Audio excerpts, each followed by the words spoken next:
I have to apologize if you hear the word first many times during this video, but probably this is the best way to describe the genius of Marie Curie. She was the first woman to win Nobel Prize, the first person who won Nobel Prize twice, and the first person who won 2 Nobel Prize for 2 different fields. However, her genius and sacrifice to opening new heights in science history ultimately took her life by her own invention. Welcome to Fearless Mindset, and it's possible that this video makes you cry. Probably the most famous female scientist of all time, Marie Curie was born on November 7, 1867 in Poland, which was then a part of Russian Empire, and grew up in a family that valued education a lot. Marie's parents were both teachers who encouraged their children to pursue their interests. Therefore, her upbringing played a crucial role for exceptional achievements in the future.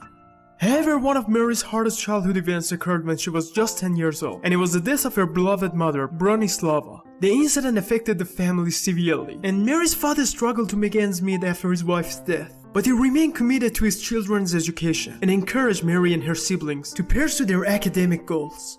In 1883, and at the age of 15, Curie completed her secondary education, graduating at the top of her class. But both she and her older sister Bronia were unable to pursue higher education at the University of Warsaw due to school policy against admitting women. As a result, they had to leave their home country in pursuit of their academic ambitions. However, due to financial problems, Marie started working as a governess at age 17 to fund her sister's medical studies in Paris. And eventually, in November 1891, Marie set off to Paris to further her own studies. Marie began studying at the Sorbonne, which was one of the most prestigious universities in Europe. Despite facing many challenges as a woman, she remained a focused and diligent student and consistently ranked at the top of her class. In 1894, a project researching university put her in touch with her future husband Pierre Curie, whom the two were married in the summer of 1895. The marriage embarked on a fruitful scientific partnership, and together they conducted pioneering research on radioactivity. But how? It all started with Wilhelm Conrad Röntgen's discovery on X-rays, which sparked Pierre's interest in the phenomenon of radioactivity.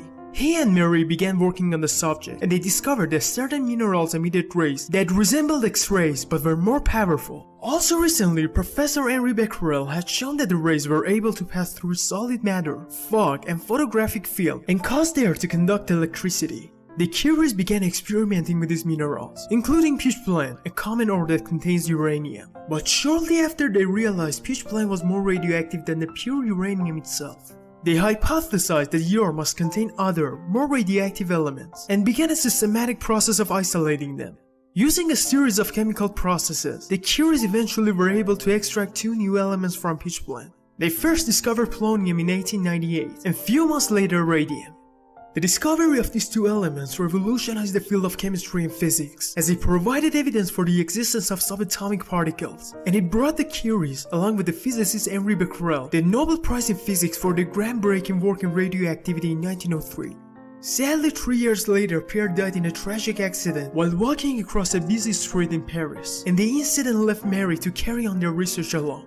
The sudden and unexpected loss of Pierre was a devastating blow for Marie while she had to raise their 2 daughters alone. However, Marie continued to make groundbreaking contributions to the field of radioactivity and was awarded the 2nd Nobel Prize in Chemistry in 1911 for her services to the advancement of chemistry by the isolation of radium and the study of the nature and compounds of this remarkable element.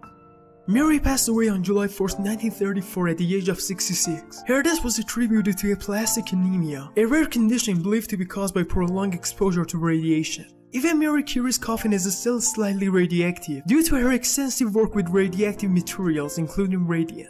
However, Marie Curie made many breakthroughs in her lifetime. Her discoveries not only paved the way for the development of nuclear physics and modern medicine, but also challenged gender norms and social conventions of her time, and she's impact on the world of science will continue to be felt for generations to come. So let me finish this video with Marie Curie's outstanding quotes. But first, make sure to subscribe and press the like button so more people can watch this video and learn about this true genius.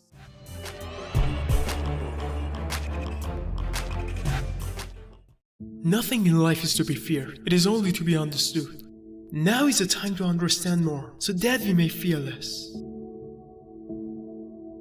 We must have perseverance and above all confidence in ourselves. We must believe that we are gifted for something and that this thing must be attained. I was taught that the way of progress is neither swift nor easy. Be less curious about people and more curious about ideas. One never notices what has been done. One can only see what remains to be done. In science, we must be interested in things, not in persons. It is important to make a dream of life, and of a dream reality. We must keep our certainty that after the bad days, the good times will come again.